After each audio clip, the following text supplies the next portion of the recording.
Hello. Welcome to प्रथम IAS. तो देखिए, आज हम लोग डिस्कशन करने वाले हैं साका पंजा साहिब के बारे में। ठीक है, साका पंजा साहिब एक गुरुद्वारा है जहाँ पे एक इंसिडेंट हुआ था और वो अभी पाकिस्तान में है। तो अभी हाल ही में आपको पता होगा कि यहाँ पे जो है ना सेटेनरी कांग्रीगेशंस हुआ है और ये भारत और पाकिस्तान दोनों के जो सिक्किम के हेड बॉडीज़ है, ऑर्गेनाइजेशन है, रिलीजियस ऑर्गेनाइजेशन, दोनों ने इसको कंडक्ट किया है। But before starting the discussion हम आप लोग के लिए एक एमसीक्यू लेकर के आए। आप लोग इसे पॉज करके सॉल्व कीजिए। यहाँ पे आप देख रहे हैं ये एनडीए 2009 में पूछा गया क्वेश्चन है। The doctrine of non violence and civil disobedience associated with Mahatma Gandhi were influenced by the works of option A Churchill's Irwin Tolstoy, second है रुस्किन टोल्स्टॉय थ्योरी, थर्ड है थोड़ी रूमेन शॉ एंड फोर्थ है Cripps Tolstoy हॉइज। But before starting the discussion I would request to all of you कि अगर आप लोग को हमारा सेशन अच्छा लगे तो प्लीज़ हमारे वीडियो को सब लाइक कीजिए, और अगर आप लोग की कोई राय विचार है तो प्लीज़ हमें कमेंट बॉक्स में बताइए, और साथ साथ हमारे चैनल को सब्सक्राइब कर लीजिए। ठीक है, तो चलते हैं आज के डिस्कशन पे। तो देखिए, ये जो सेटेनरी इवेंट है वो ऑर्गेनाइज किया गया jointly by the Pakistan Sikh Gurdwara Prabandhak committee and Shiromani gurdwara Prabandhak committee, जो भारत साइड में। ठीक है, अब ये जो एक्चुअली शहीदी सका है ना, इसका नाम है आपको मार्टीरम मैसेकरे ऑफ श्री पंजा साहिब, और ऐसा बिलीव किया जा रहा है कि ये एक गुरुद्वारा है आपको पाकिस्तान के अटोक प्रोविंस में। और इसके पीछे जो मेन कहानी है उसे हम एक्चुअली देखने की कोशिश करेंगे। ठीक है, ये जो पार्टिकुलर इवेंट मनाया जा रहा है वो भारत की तरफ से अमृतसर में जो शिरोमणि गुरुद्वारा प्रबंधक कमेटी है, और पाकिस्तान में जो इक्विवेलेंट जो बॉडीज़ है रिलीजियस, जो सिक्किम को एक तरीके से प्रमोट करती है, प्रोटेक्ट करती है और अवेयरनेस फैलाती है लोगों के बीच में रिलीजियस, तो वो दोनों इनको मिल करके एक तरीके से इस पार्टिकुलर इवेंट को मना रहे हैं। सेटेनरी जो एक शताब्दी है शहीदी साका पंजा साहिब मार्टीरम मैसेकरे, कहाँ पे? तो हसन अब्दाल सिटी है अटॉप डिस्ट्रिक्ट में, पंजाब प्रोविंस में, पाकिस्तान के वहाँ पे। ठीक है, अब इम्पॉर्टेंट है कि ये साका पंजा साहिब क्या है। तो देखिए, जैसा मैंने आपको बताया कि ये एक जगह का नाम है। इसमें अक्टूबर 30, 1922 को सिख के दो बहुत बड़े, एक तरीके से बोल सकते यूथ थे उस टाइम पे, प्रोटेस्टर में से। ठीक है, और वो एक प्रोटेस्ट हो रहा था, उसके पीछे की हम कहानी देखेंगे कि क्या है। तो वहाँ पे जो ना हसन अब्दाल रेलवे स्टेशन है आपको, कहाँ पे? तो ये पंजा साहिब में। ठीक है, वहाँ पे हसन अब्दाल रेलवे स्टेशन है, वहाँ पे प्रोटेस्टर जो है ना प्रोटेस्ट कर रहे थे, उसमें वुमेन भी थे। बट उसमें से जो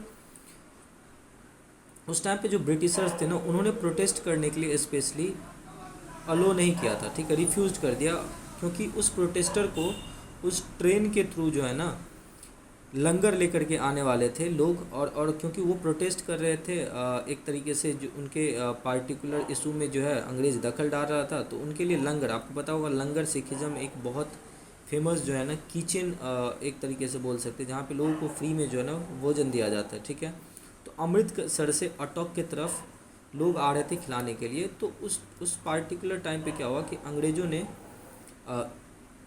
ट्रेन को रोकने की अनुमति नहीं दी, और जो हुआ क्या कि उस ट्रेन के सामने आकर के प्रोटेस्टर जो है ना वो अपनी जान दे दी। तो ये जो सिख है उस पंजा साहिब के नियर बाय में, वो चाहते थे कि लंगर कम्युनिटी भोजन को सर्व करे सबके लिए, और बट ऐसा नहीं हुआ। तो लोगों ने क्या किया, कोशिश की रोकने की, और इससे क्या हो गया आपको कि जो है जितने भी वहाँ पे प्राइजनर हुआ करते थे, जो बेसिकली उस उस प्रोटेस्ट में शामिल थे, उनको क्या हुआ कि उस ट्रेन से एक्सीडेंट हो गई एक तरीके से। ठीक है, और ये बहुत अच्छा गुरुद्वारा पंजा साहिब उनका ये फ़ोटो था, आप देख सकते हैं। और ट्रेन जो है finally came to screeching halt, but उससे क्या हो गया, crushing many of Sikh protester, ऐसा हो गया। और उसमें से स्पेशली जो है ना भाई करम सिंह और भाई प्रताप सिंह थे, इनका जो है ना बहुत ज़्यादा इंजरीज हुआ, और ये दोनों जो है ना लास्ट में एक तरीके से शहीद हो गए, और अपने लाइफ को जो है लोगों को बचाने के लिए इन्होंने न्यौछावर कर दिया। ठीक है, अब इम्पॉर्टेंट क्या है कि who were the Sikh prisoners in the train. तो एक्चुअली हुआ क्या कि जैसा मैंने आपको बताया कि जो हसन अब्दाल रेल मसाकरे था, ये एक्चुअली में सिख मूवमेंट जो उस टाइम पे चल रहा था ब्रिटिश के विरुद्ध, ठीक है, उस पार्टिकुलर मोर्चे का नाम था गुरु का बाग मोर्चा, जो अमृतसर में हुआ था, जहाँ पे हंड्रेड्स ऑफ सिख्स जो है ना अरेस्टेड हुए थे ब्रिटिश के द्वारा, ठीक है। और आपको पता था उससे जस्ट 3 साल पहले आपको अमृतसर में बैसाखी के दिन जो है जलियांवाला बाग हत्याकांड हुआ था, तो लोग वैसे भी ऑलरेडी गुस्से में थे। तो वो लोग क्या किए, एक पीसफुल एजिटेशन अंग्रेज़ के अगेंस्ट में जो है ना, जो कुछ 5 सिख को अरेस्ट किया गया था। क्यों? क्योंकि उन्हें पता नहीं था, और उन्होंने क्या किया, कुछ लकड़ियाँ काट ली आपको गुरुद्वारा गुरु के बाग से, ठीक है। और ऐसा माना गया कि वो जो पार्टिकुलर जगह था as per the Britishers official, वो गुरुद्वारा के अंदर नहीं आता था, बट उन लोगों को नहीं पता था, तो अंग्रेज़ों ने बोला कि आप चोरी कर रहे थे, ठीक है। तो गुरुद्वारा गुरु का बाग जो एक जगह है, वहाँ पे जो है ना, ये पार्टिकुलरली जो गुरुद्वारा था वो under the direct control of जो श्रोमणी गुरुद्वारा प्रबंधक कमेटी, उसके अंदर नहीं था। और ये जो है एक्चुअली में महंत सुंदर दास के एडमिनिस्ट्रेशन में था। और ऐसा माना गया कि जो महंत सुंदर दास थे, उन्होंने अपनी 524 कैनाल, देखिए कैनाल जो है ना एक मेजरमेंट होता है लैंड का, अपने पर्सनल प्रॉपर्टी को जो है ना ब्रिटिश गवर्नमेंट को सपोर्ट में दे दिए थे। तो ऐसा ब्रिटिश गवर्नमेंट का मानना था कि सिंस जो मालिक है वो हमें ज़मीन दे दी है, तो आप इसमें से लकड़ी काटे, इसका मतलब आप चोरी कर रहे हो। तो अगस्त 8 1922 को ये जो 5 सिख थे, एक तरीके से बोल सकते हैं, इनको जो है ना एक तरीके से बोल सकते हैं पकड़ लिया गया प्रोटेस्टर को, ठीक है, अरेस्ट कर लिया गया। तो इसी के अगेंस्ट में जो है ना आप बोलते हो कि ये जो मैसिव एजिटेशन था, जिसको गुरु का बाग मोर्चा बोलते थे, इसको कब लॉन्च किया गया? 8 अगस्त 1922 को, ठीक है। और ये जो श्रोमणी गुरुद्वारा प्रबंधक कमेटी है, उन्होंने इसको डेली बेसिस पे वॉलंटरी अरेस्ट को, और लोग आकर के इसमें अरेस्ट होने लगे, ठीक है। और फिर ये सब को जो है ना, ये जितने भी मतलब आप बोल सकते हो कोशिश किए कि मतलब जितने भी प्रिजनर थे, उन सब को लंगर देने के लिए जो है वो रेलवे स्टेशन पर जाना था। तो यही जो रेल सब अमृतसर से निकल करके, और आप बोल सकते हो जो आपका श्री साहिब जो आपका पाकिस्तान में जगह है, ठीक है,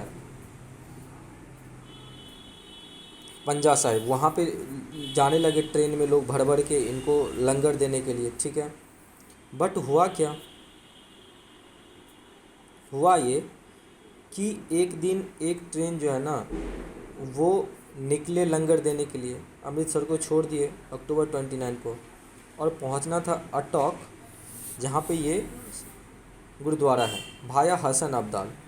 तो उस ट्रेन को जो है ना उसी स्टेशन पे एक तरीके से कुछ प्रोटेस्टर थे, तो उन्हें लंगर लगाना था, जो लोग जा रहे थे आपको अटॉक।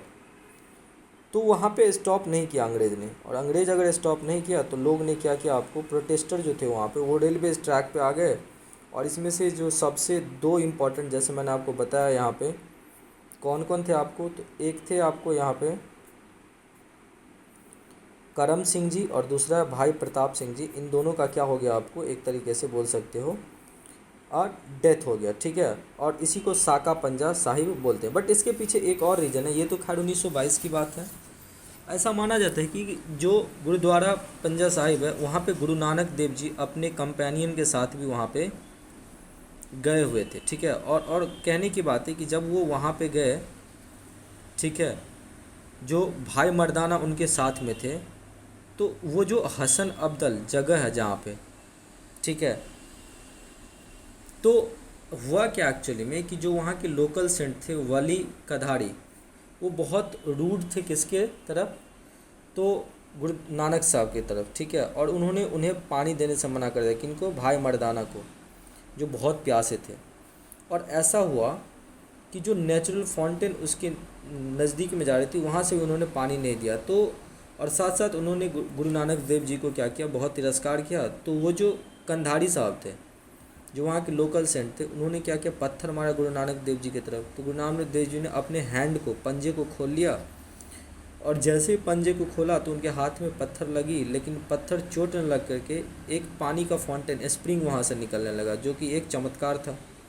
और फिर इस पानी को पी करके जो है भाई मर्दाना ने क्या किया, अपनी प्यासे बुझाई। और उसी टाइम से इस पार्टिकुलर जगह का नाम क्या हो गया आपका, पंजा साहिब, ठीक है। तो उस पार्टिकुलर बोल्डर जो हाथ में लगी थी वो अभी भी वहाँ पे है। और जो महाराजा रंजीत सिंह थे और उनके जो जनरल्स थे हरी सिंह जी नालवा, वो जो है आपको बाद में यहाँ पे गुरुद्वारा कंस्ट्रक्शन करवाया, ठीक है। तो इस तरह की जो आप एक तरीके से बोल सकते हैं एक्सट्रीम इम्पोर्टेंस रखता है गुरु नानक और भाई मर्दाना साहब का ये जो साका पंजा साहिब गुरुद्वारा है, ठीक है। और लोगों का कहना है कि 1922 तो बाद की बात है, जो एक तरीके से बहुत ही ट्रेजिक इवेंट था। इससे पहले की जो इवेंट थी ये, वहाँ भी सिखिज़म पे प्रहार किया गया था एक तरीके से, जो लोकल सेंट थे मुस्लिम वहाँ पे, ठीक है। बट इनके साथ साथ जो करम सिंह और प्रताप सिंह थे, उनकी भी जो लाइफ है वो मार्टिरडम जो है वो भूली नहीं जा सकती, क्योंकि उन्होंने भी जो है प्रोटेस्टर को खाना खिलाने के कारण से जो ट्रेन रोकने वाली थी उसमें उन लोगों की जान चली गई, ठीक है। तो ये एक बहुत अच्छा सा इम्पोर्टेंट योगदान है। लेकिन हुआ क्या कि 2 दिन पहले अभी जो है ना होने वाला था ये पार्टिकुलर सेटेनरी इवेंट, तो उससे जस्ट 2 दिन पहले पाकिस्तान ने क्या किया, आपको इसकी कमेंसमेंट कर दी। और उन्होंने अपने आप को दिखाने का कोशिश किया कि भाई देखो, इंडिया की तरफ से जो है ना बहुत सारे प्रॉब्लम्स क्रिएट किए जाते हैं और हमारे यहाँ जो माइनॉरिटी बहुत प्रोटेक्टेड है, माइनॉरिटी का ख्याल रखते हैं। तो एक तरीके से आप बोल सकते हो कि वही एक दूसरे पे यहाँ पे लेपापोती। बट जो रियलिटी है वो ये है कि आपको पता होगा कि पाकिस्तान को कितने बार इंडिया ने कहा कि जो करतार साहिब कॉरिडोर है उसको बनाओ, तो फिर कितने बार एक तरीके से इंडिया के प्रपोजल रिक्वेस्ट के बाद जो है वो बना। तो ये जो पॉइंट है कि अगर आप दोनों कंट्रीज मिल कर के एक पार्टिकुलर मुद्दे पे, जैसे ये जो आपका एक तरीके से आप बोल सकते हैं पंजा साहिब गुरुद्वारा है, इनको भी अगर आप कनेक्ट करना चाहो तो लोग बैठ करके एज करतार साहिब कॉरिडोर जो है आप एक तरीके से दोनों देशों के को जोड़ सकते हो। और जिससे दोनों के बीच में जो एक कल्चरल हेरिटेज सदियों से एक रिलेशन बना हुआ फिर से फले फूलेगा, और साथ साथ जो लोगों की तरक्की होगी, टूरिज़्म को बढ़ावा मिलेगा, और जो लोग हैं वो एम्प्लॉयमेंट उनकी बढ़ती जाएगी। तो आ जाते हैं हम अपने डिस्कशन पे। तो इसका आंसर होगा सॉल्यूशन बी, ठीक है। जो doctrine of non violence and civil disobedience है, उसमें आपको यहाँ पे देखने को मिलेगा कि जो वाल्डन पॉन्ड थोरई थे, उन्होंने लिखा था एक essay on civil disobedience, where जहाँ पे उन्होंने एडवोकेट किया था the doctrine of peaceful resistance, ठीक है। साथ ही साथ उन्होंने ये भी बोला था कि ये जो अनजस्ट और अननेसेसरी जो कानूनें होती है, ठीक है, ये एक तरीके से बोझ होती है लोगों पे, और इसको रिफ्यूज़ कर देना चाहिए, ठीक है। अगर वो नॉन वायलेंट वे में भी है तो इसको जो है ना एक तरीके से